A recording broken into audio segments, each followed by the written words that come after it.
খুবই অবাক হলাম যে 56 জনের ব্যাংক হিসাবের তথ্য চাওয়া হয়েছিল এবং যেই মেসেজটি ব্যাংকগুলোতে দেওয়া হয়েছে তথ্য চেয়ে সেই মেসেজেই লেখা আছে যে এটা কনফিডেন্সিয়াল এবং কনফিডেন্সিয়ালি বিএফআইউর কাছে পাঠাতে হবে।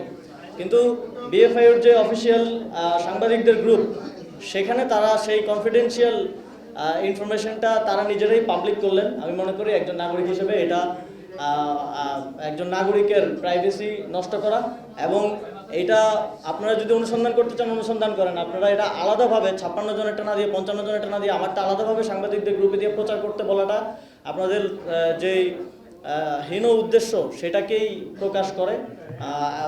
সুতরাং শুধু অনুসন্ধানের বাইরেও আপনাদের এক ধরনের ক্যারেক্টার অ্যাসাসিনেশনের যে উদ্দেশ্য আছে সেটা স্পষ্ট হয়। তো যাই হোক, আমি সেই জায়গা থেকে আমি মনে করলাম যে ইতিমধ্যেই আমি যখন সরকার থেকে পদত্যাগ করি তখন মন্ত্রিপরিষদ বিভাগের কাছে আমার আয় ও সম্পদের সম্পূর্ণ বিবরণী আমি পেশ করে এসেছি, এবং তারপরেও যেহেতু আবার এগুলো নিয়ে কথা উঠলো এবং জলঘোলা করার চেষ্টা করা হচ্ছে, তখন আমি মনে করলাম যে আমার ব্যাংক হিসাব এবং আমার পরিবারের সকলের ব্যাংক হিসাব জনগণের জন্য উন্মুক্ত করে দেওয়া প্রয়োজন, যাতে করে এই বিষয়গুলো নিয়ে কেউ কোনো ধরনের বিভ্রান্তি তৈরি করতে না পারে।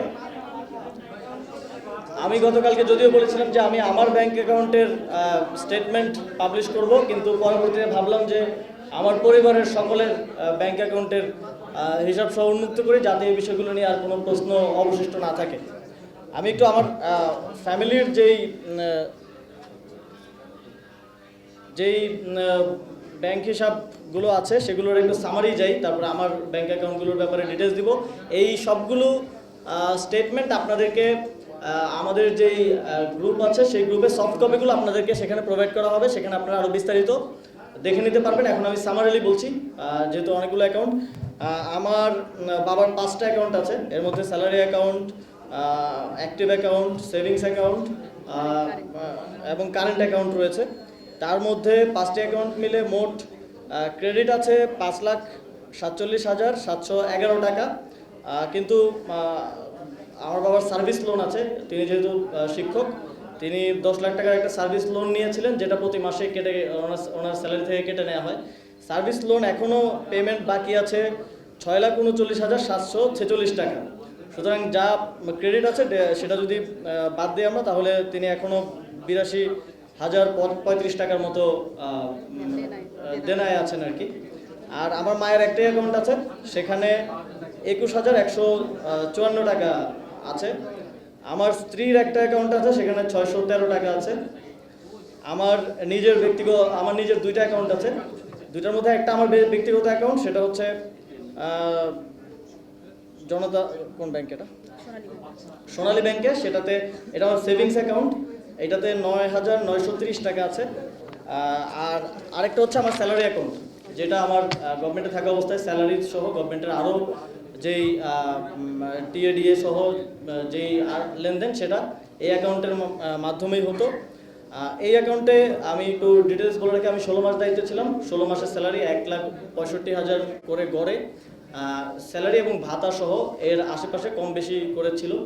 এবং আমি 5টি বিদেশ সফরে গিয়েছিলাম। বিদেশ সফরের যে টিএডিএ বিল সরকারের পক্ষ থেকে দেয় আপনারা জানেন, সেটাও এই অ্যাকাউন্টে এসেছে। সেটা গড়ে 4-5 লাখ 6-7 লাখ টাকা করে হবে 5টি বিদেশ সফরের।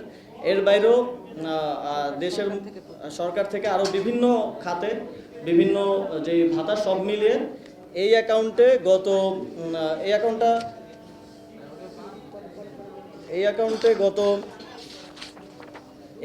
এখন আছে 9,78,626 টাকা।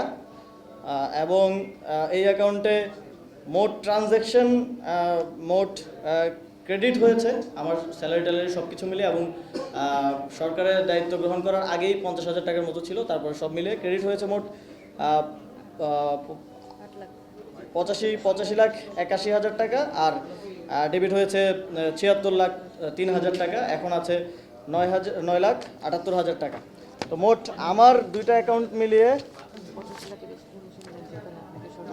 মোট আছে হচ্ছে 9,78,556 টাকা। তো এই 85 লাখের মধ্যে আমি যেটা বললাম, স্যালারি আছে অলমোস্ট গড়ে যদি 1,65,000 70,000 করে ধরি তাহলে অলমোস্ট 25 লাখের মতো, 85 লাখের মোট টোটাল ট্রানজ্যাকশনের মধ্যে।